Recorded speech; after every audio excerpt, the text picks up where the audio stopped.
Hello students. सो भाई अभी तक हम लोग थॉमसन मॉडल और रदरफोर्ड एटॉमिक मॉडल के बारे में पढ़ चुके हैं लास्ट लेक्चर तक। तो अभी इसके बाद ना एक बोहर मॉडल आएगा, लेकिन वो बोहर मॉडल कैसे उसकी डेवलपमेंट हुई, क्या कुछ चीज़ें आई जिससे बोहर मॉडल के बारे में आइडिया आया और बोहर ने वो मॉडल दिया।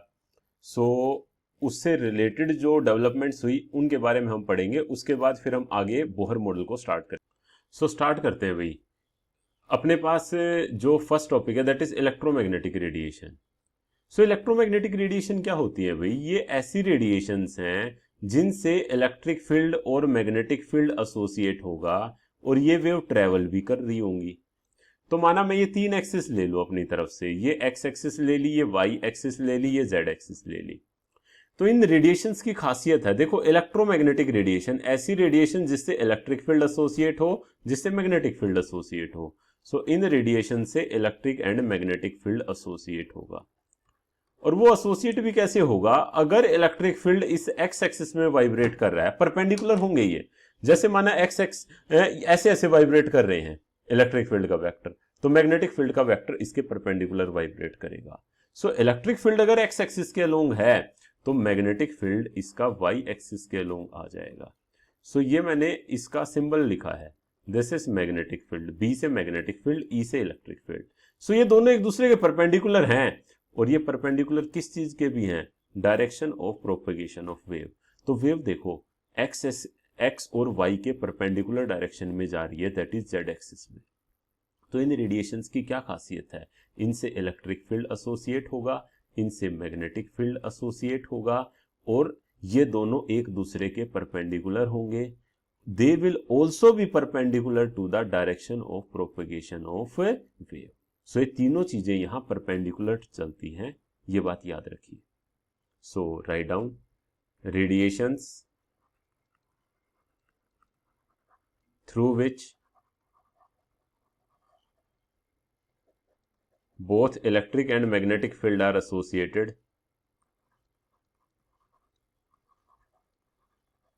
both electric and magnetic field are associated,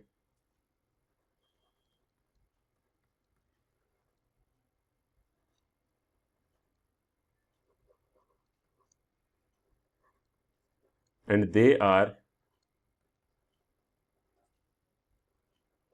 perpendicular to each other,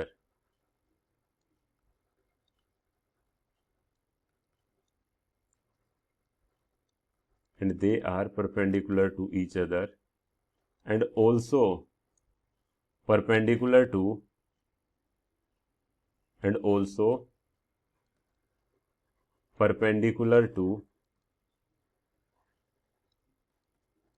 direction of propagation of wave.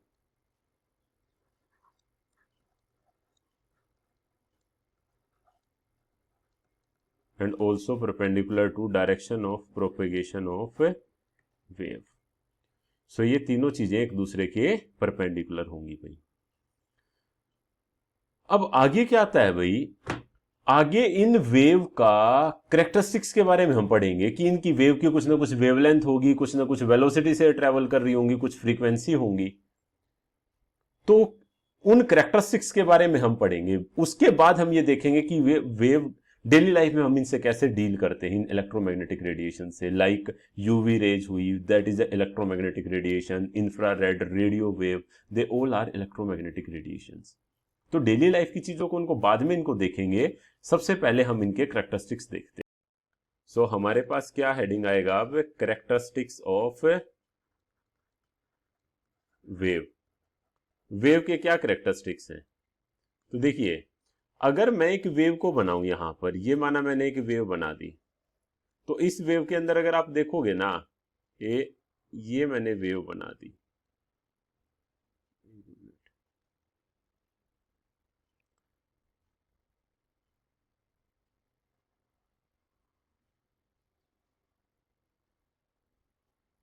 ये हमने माना एक वेव बना दी।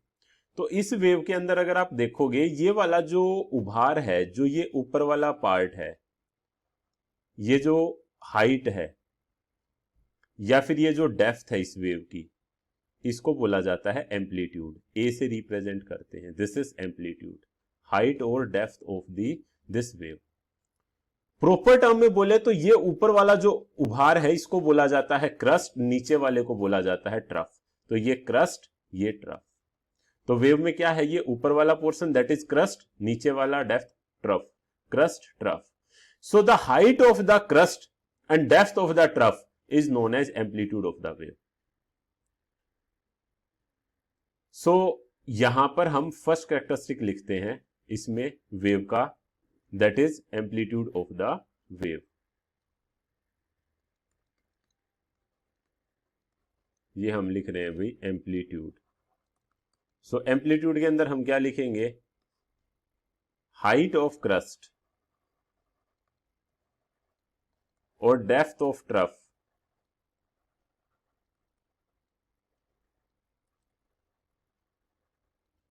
Is known as amplitude of wave.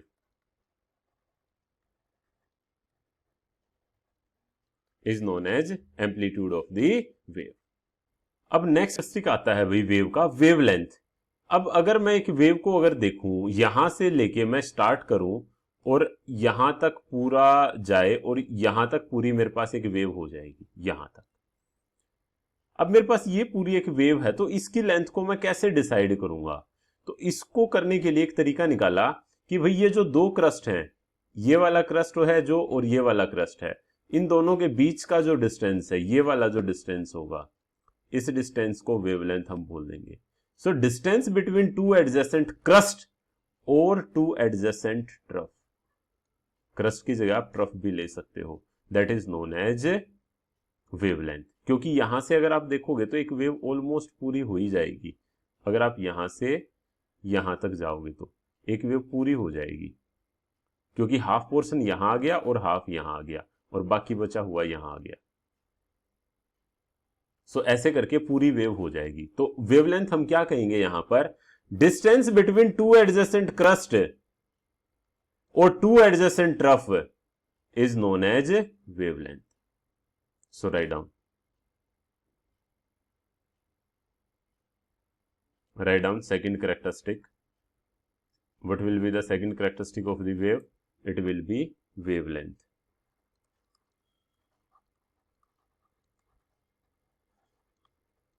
क्या लिखेंगे? It is the distance between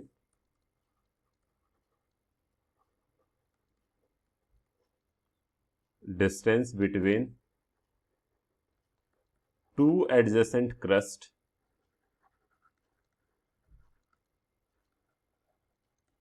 और टू एडजेसेंट ट्रफ।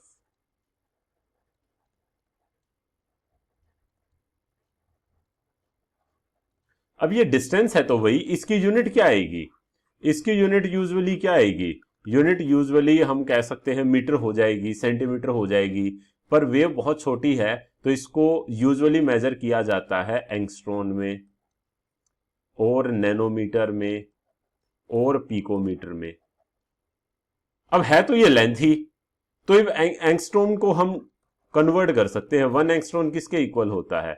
हमें ये पता होना चाहिए 10⁻⁻10 मीटर। एंड 1 नैनोमीटर किसके इक्वल होगा? 10⁻⁻9 मीटर। एंड 1 पिकोमीटर किसके इक्वल होगा? It will be equal to 10⁻⁻12 metre. So wavelength is a length, तो इसकी यूनिट यूजुअली एंगस्ट्रॉन, नैनोमीटर या पिकोमीटर में मेजर करते हैं। And 1 angstrom is 10⁻10 metre, 1 nanometre is 10⁻9 metre and 1 picometre is 10⁻12 metre. क्या ये बात क्लियर हुई भाई? सो ये सेकंड कैरेक्टरिस्टिक है वेवलेंथ, नोट कीजिए। सो अब आगे करते हैं भाई, third characteristic of the wave is frequency of the wave. Frequency को न्यू से रिप्रेजेंट किया जाएगा। फ्रीक्वेंसी को किससे रिप्रेजेंट किया जाएगा? न्यू से। और वेवलेंथ का और सिंबल लिख लीजिए ब्रैकेट में, वेवलेंथ को रिप्रेजेंट किया जाता है लैम्डा से। सो वेवलेंथ के ब्रैकेट में लैम्डा लिख लीजिए। वेवलेंथ को किससे रिप्रेजेंट किया जाएगा? ऐसे लैम्डा से। और फ्रीक्वेंसी को किससे रिप्रेजेंट किया जाएगा? न्यू से। v को थोड़ा सा टेढ़ा ले लो, दैट इज फ्रीक्वेंसी। अब फ्रीक्वेंसी का क्या मतलब है, हम बोलते हैं किसी को भी नॉर्मल लैंग्वेज में बोलते हैं भाई तू बहुत फ्रीक्वेंट आ रहा है, फ्रीक्वेंट आने का क्या मतलब है, बहुत जल्दी जल्दी आ रहा है। सेम यहां है फ्रीक्वेंसी। अगर हम फ्रीक्वेंसी देखें तो एक गिवन पॉइंट से 1 सेकंड में कितनी वेव पास हुई, माना ये वाला पॉइंट लिया, इस पॉइंट से गिवन 1 सेकंड में कितनी वेव पास हुई, दैट इज फ्रीक्वेंसी। माना एक ये वेव है और दूसरी वेव मैंने ये ले ली, अब आप खुद देखिए, माना ये वाली वेव ले ली, अब आप खुद बता सकते हैं किसकी फ्रीक्वेंसी ज्यादा होगी। एक गिवन पॉइंट से यहां पर बहुत ज्यादा नंबर ऑफ वेव बनेंगी, पास होंगी, और यहां थोड़ी कम होंगी। तो आप क्या कह सकते हो यहां से कि भाई, और वेवलेंथ, और देखो अब इसकी वेवलेंथ ये है और यहां पर जो वेवलेंथ है वो ये है।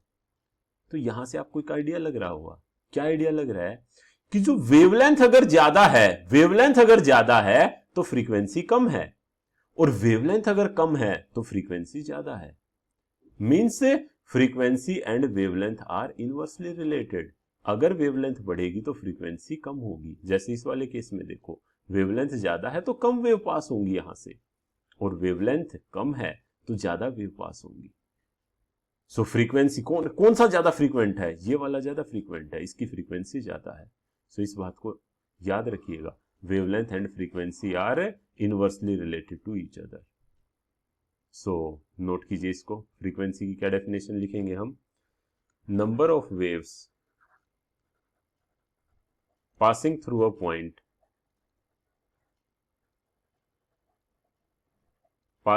a point in 1 second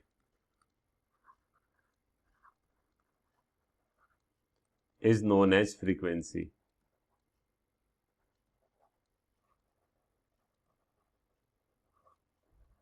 Frequency of wave. अब इसकी यूनिट इंपॉर्टेंट है भाई, इसकी यूनिट भी इंपॉर्टेंट है, याद रखिएगा इसकी यूनिट।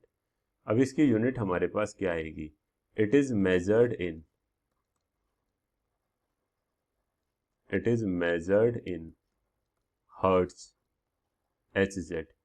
हर्ट्ज इसकी यूनिट है एक तरीके से, और सेकंड इनवर्स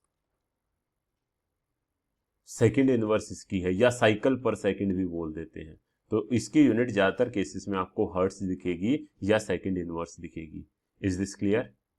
सो ये थर्ड कैरेक्टरिस्टिक था वेव का, that is known as frequency of the wave. Fourth हमारे पास आता है वेव नंबर। वेव नंबर को न्यू बार से रिप्रेजेंट करेंगे भाई। देखो, फ्रीक्वेंसी को हम न्यू से रिप्रेजेंट करते हैं, तो वेव नंबर को न्यू बार से रिप्रेजेंट करेंगे, ये बात याद रखिए। So fourth characteristic of the wave is wave number. अब वेव नंबर क्या है, सिंपल भाषा के अंदर अगर मैं बात करूं तो हमारे पास डेफिनेशन वाइज तो ये क्या बोलते हैं कि माना ये एक वेव है, यहां पर ये कोई वेव गई हुई है, तो इसमें कहता है यूनिट डिस्टेंस के अंदर, माना इतना डिस्टेंस यूनिट डिस्टेंस हुआ, ये यूनिट डिस्टेंस मींस आप कह सकते हो 1 सेंटीमीटर कह सकते हो, 1 एंगस्ट्रॉन कह सकते हो, जो भी है आप अपनी तरफ से एक चीज ले सकते हैं, 1 लेंगे वैल्यू। तो यूनिट डिस्टेंस के अंदर कितनी वेव बनी है, that is known as wave number of wave formed in unit distance, that is known as wave number. So note कीजिए इसको, number of wave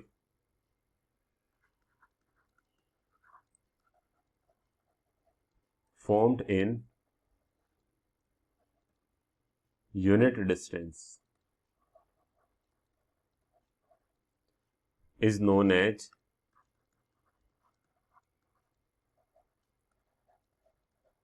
wave number. और ये वेव नंबर है भाई, लैम्डा का इनवर्स होता है 1/λ। सो अगर कभी भी आपको वेव नंबर निकालना है तो वेवलेंथ का उल्टा कर दो। लैम्डा क्या है, मैंने पीछे बताया था, लैम्डा इज वेवलेंथ। तो वेवलेंथ को अगर आप इनवर्स कर दोगे तो हमारे पास क्या आ जाएगा, वेव नंबर आ जाएगा। न्यू बार से हम इसको रिप्रेजेंट करेंगे। यूनिट डिस्टेंस के ब्रैकेट में बेसिक से लिख लेना, यूनिट डिस्टेंस लाइक 1 सेंटीमीटर लिख लो। So number of wave formed in unit distance is known as wave number. ये भी इंपॉर्टेंट कैरेक्टरिस्टिक है, खासकर ये फॉर्मूला बहुत याद रखना। अगर वेव नंबर निकालना है तो 1/λ। Is this clear? सो याद रखिए इसको। सो नेक्स्ट कैरेक्टरिस्टिक आता है भाई हमारे पास है, that is velocity of the wave. अब वेलोसिटी क्या है कि किस वेलोसिटी से या किस स्पीड से ये ट्रेवल करती है। अब हमें इस बात का तो आइडिया है, वेलोसिटी का क्या कहेंगे, distance travel by, simple definition जो वेलोसिटी की होती है, distance travelled by wave in 1 second.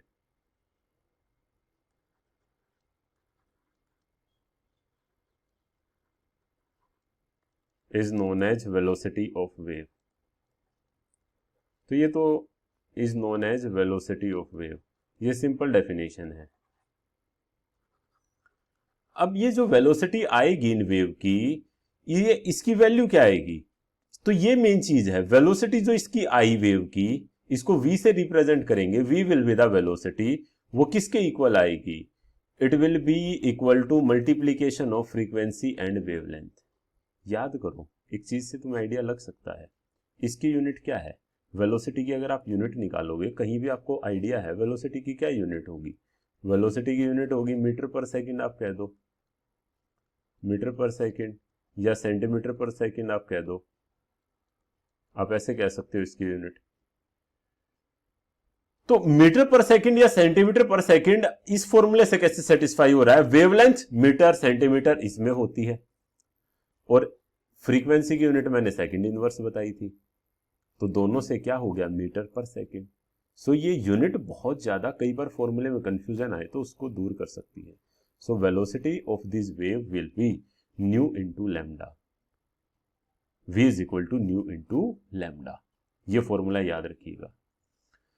अब इंपॉर्टेंट बात इसके अंदर ये आती है भाई, ये जो वेव है, स्पेशल पॉइंट लिखवा रहा हूं मैं यहां पर, स्पेशल पॉइंट, ये जो वेव हैं ये वैक्यूम में जो ट्रेवल करती हैं, इन वैक्यूम,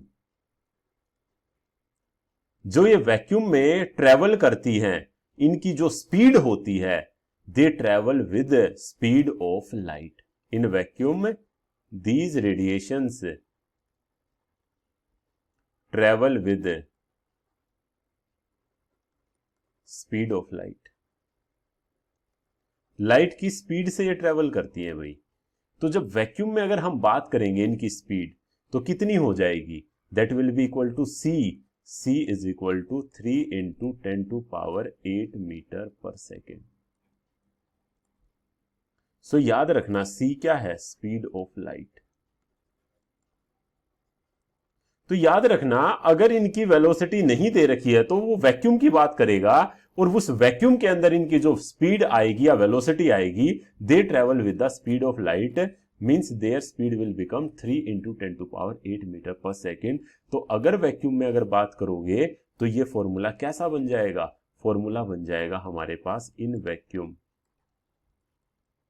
ये हम फॉर्मूला बना देंगे v is equal to c, तो c is equal to nu lambda. तो ये बात याद रखना भाई।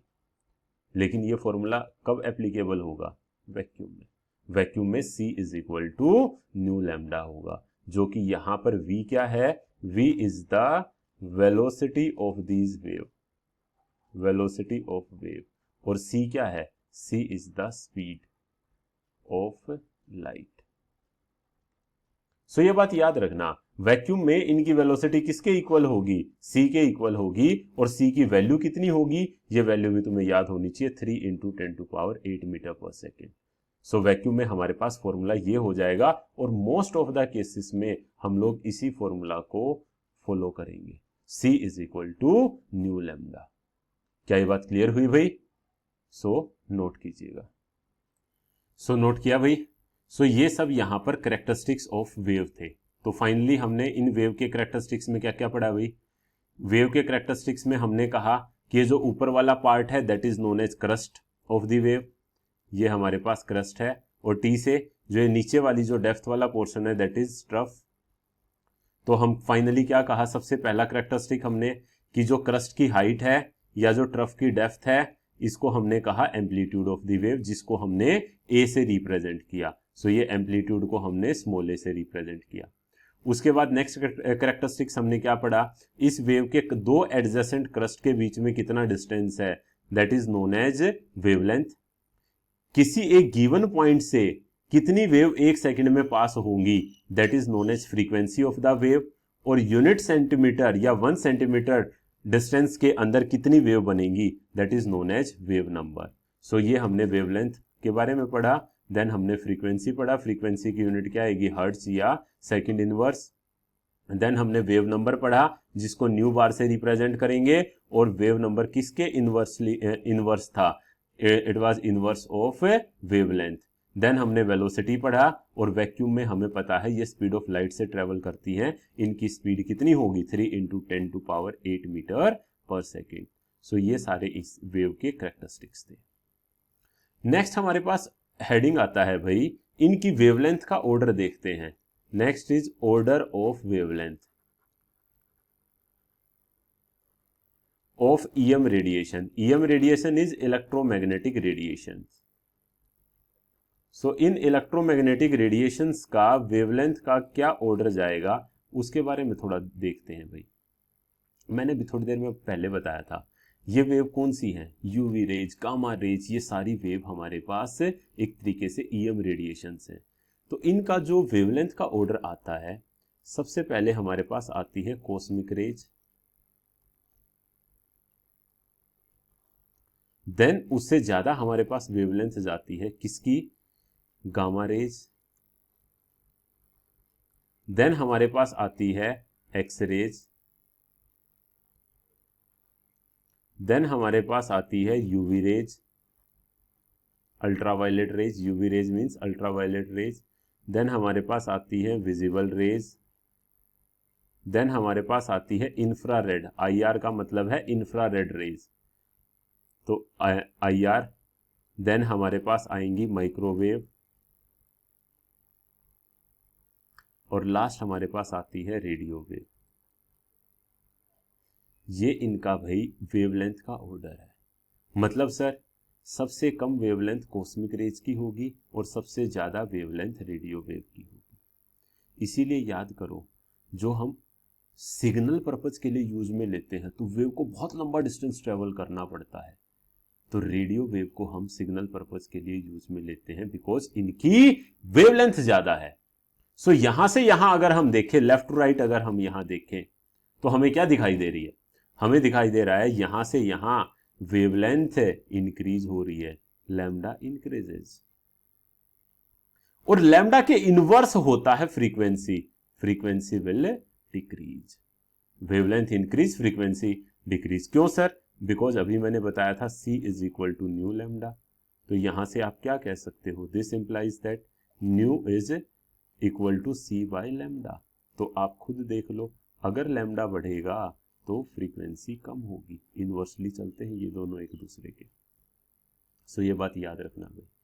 सो सबसे ज्यादा वेवलेंथ किसकी होगी, रेडियो वेव की, और सबसे कम वेवलेंथ होगी कॉस्मिक रेज की।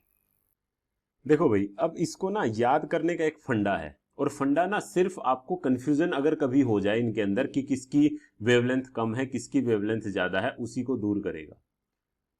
तो अगर हम यहां देखें तो इसके लिए क्या हमारे पास फंडा आता है, हम यहां कह सकते हैं कोल जी एक्स यूवी इंडिया में रखो। मतलब क्या है, हम ये समझाना चाह रहे हैं कि कोल जी, नाम है किसी का कोल, जी मतलब गामा रेज, एक्स का मतलब एक्स रेज, यू का मतलब यूवी रेज, वी का मतलब विजिबल रेज, इंडिया का आई आएगा, एम का माइक्रोवेव, आर का रेडियो वेव। तो हम कह रहे हैं कोल जी एक्सयूवी गाड़ी को इंडिया में रखो, एक्सयूवी जो गाड़ी है। सो ये इसका सिंपल फंडा है, अगर कभी कंफ्यूजन आ जाए तो यहां से हमें क्या आइडिया लगेगा कि रेडियो वेव की वेवलेंथ सबसे ज्यादा है, सिग्नल पर्पज के लिए है, और कॉस्मिक की वेवलेंथ सबसे कम है, because left to right wavelength बढ़ रही है। यहां पर एक चीज को देखें तो विजिबल स्पेक्ट्रम एक बड़ा इंपॉर्टेंट है हमारे पास। विजिबल स्पेक्ट्रम की जो रेंज हमारे पास आती है वो आती है 400 नैनोमीटर टू नियरली 750 नैनोमीटर। सो अगर आपसे पूछे कि विजिबल स्पेक्ट्रम की क्या रेंज आती है तो आप ये बताओगे 400 टू 750 नैनोमीटर। सो ये वेवलेंथ यहां याद रखनी है इसकी। और इसके अंदर भी जो पैटर्न जाता है दैट इज विबग्योर पैटर्न। आपको पता है ना वायलेट में 7 कलर होते हैं, रेनबो के अंदर आपको आइडिया होगा, violet, indigo, blue, green, yellow, orange, red. और इसके अंदर भी अगर आप देखोगे तो मैंने रेड को सबसे राइट में रखा है, मतलब राइट में वेवलेंथ सबसे ज्यादा है, तो विजिबल स्पेक्ट्रम में रेड की वेवलेंथ सबसे ज्यादा है, इसीलिए रेड को सिग्नल पर्पज के लिए यूज में लेते हैं। वेवलेंथ ज्यादा होने से, वेव की लेंथ ज्यादा होने से दूर से हमें दिखाई दे जाता है। सो ये बात याद रखिए कि जो विबग्योर पैटर्न है इसमें रेड की वेवलेंथ सबसे ज्यादा है, इसीलिए ये सिग्नल पर्पज के लिए यूज में लिया जाएगा। और किस रेंज से किस रेंज तक ये वेरी करता है, 400 नैनोमीटर से 750 नैनोमीटर, ये हमारा विजिबल स्पेक्ट्रम वेरी करता है। सो ये काफी इंपॉर्टेंट था भाई। सो ये सारे कैरेक्टरिस्टिक वेव के थे और ये सारे आपको पता होने चाहिए।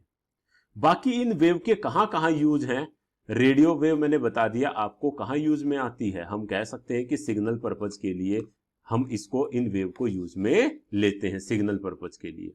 देन हमारे पास एक्सरे कहां आती है, हम कराते हैं ना एक्सरे, बोन फ्रैक्चर होगी तो हम एक्सरे कराते हैं। माइक्रोवेव, माइक्रोवेव का हमें पता है ओवन वगैरह के अंदर, माइक्रोवेव ओवन, उसके अंदर ये है। विजिबल रेज से तो हम डेली लाइफ में डील ही करते हैं। क्या ये बात क्लियर हुई? इंफ्रारेड रेज कहां यूज में आती है, ये स्पेक्ट्रोस्कोपी में थोड़ा यूज में आती है, स्पेक्ट्रोस्कोपी। यूवी रेज कहां यूज में आती है, फोरेंसिक एनालिसिस, फोरेंसिक स्टडी के अंदर यूज में आती है। बट इन रेज की एक खासियत है, ये रेज ना कैंसर कोज करती है। These rays are cancer causing. जैसे ओजोन है ना, वो यूवी रेज से हमें प्रोटेक्ट करता है, क्योंकि अदरवाइज यूवी रेज हमारे पास यहां आएंगी तो वो कैंसर कोज करेंगी, स्किन कैंसर। एक्सरे मैंने बता दिया बोन फ्रैक्चर के लिए। गामा रेज का क्या काम है, गामा रेज की एनर्जी बहुत ज्यादा है, ज्यादा एनर्जी होने की वजह से ये कैंसरस सेल को किल करने के यूज में लिया जाता है।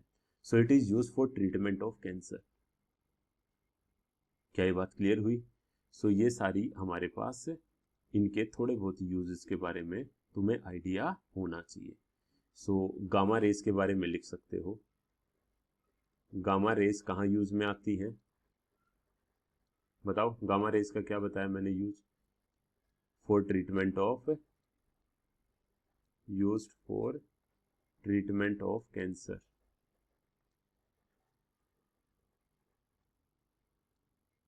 देन हमारे पास एक्सरेज कहां यूज बताया मैंने, for diagnostic purpose, for diagnostic purpose, like bone fracture के अंदर, बोन फ्रैक्चर को चेक करने के लिए या बोन्स वगैरह को वैसे चेक करने के लिए एक्सरे वगैरह हम कराते हैं। देन हमारे पास कौन सी है, यूवी रेज। यूवी रेज का क्या मतलब है, अल्ट्रावायलेट रेज। इसका कहां आती है, ये फोरेंसिक एनालिसिस में यूज में ली जाती है, फोरेंसिक एनालिसिस में यूज ली जाती है। And these are, they cause skin cancer, ये स्किन कैंसर कोज कर सकती है। इंफ्रारेड रेज, आईआर, इंफ्रारेड कहां यूज में आती है, यूज्ड इन स्पेक्ट्रोस्कोपी।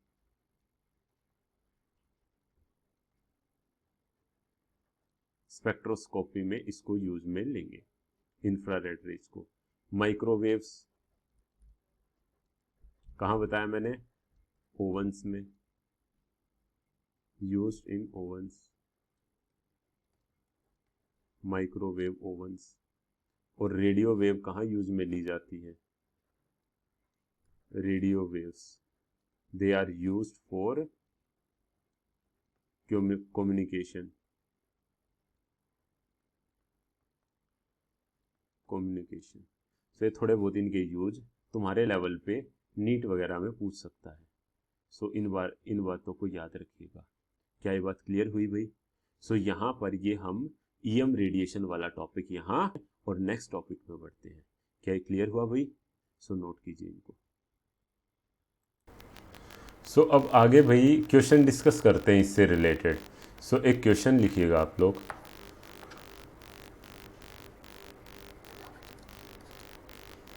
माना हम कहें, लिखिए calculate the wavelength,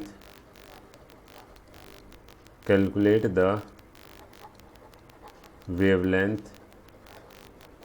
comma frequency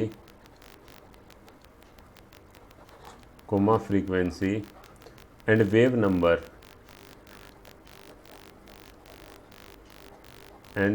number of a light wave whose time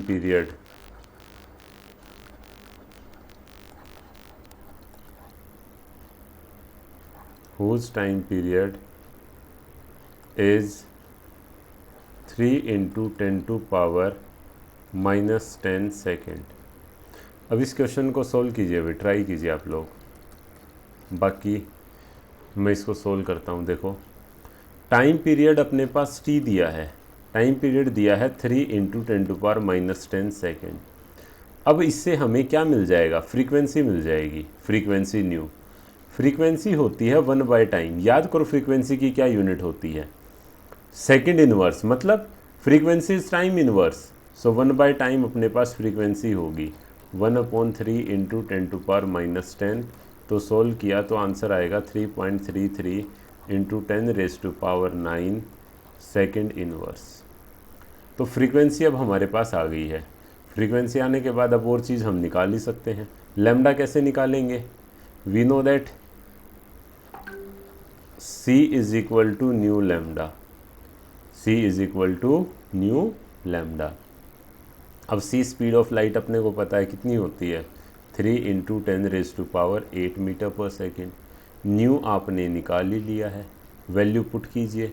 value put करोगे यहाँ पर तो अपने पास लैम्डा डायरेक्ट आ जाएगा and lambda will be 9 into 10 raised to power -2 metre. इसका आंसर होगा लैम्डा का। सो फ्रीक्वेंसी आ गई, लैम्डा आ गया। अब थर्ड आता है हमारे पास वेव नंबर। वेव नंबर क्या होता है? वेव नंबर मैंने क्या बताया था?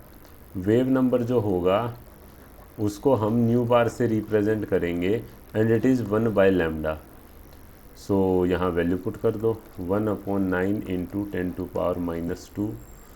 सोल्व करोगे सो ये आ जाएगा 11.11 मीटर इनवर्स। सो ये हमारे पास भाई तीनों चीज़ें निकल आएंगी। सो ऐसे करके आप इसके ऊपर क्वेश्चन सोल्व कर सकते हैं। क्लियर है? सिंपल फॉर्मूला बेस्ड क्वेश्चन है, कुछ ज़्यादा इसमें वेरिएशंस नहीं जाएगी। सो इनको आप अपने लेवल पे ट्राई कर सकते हैं।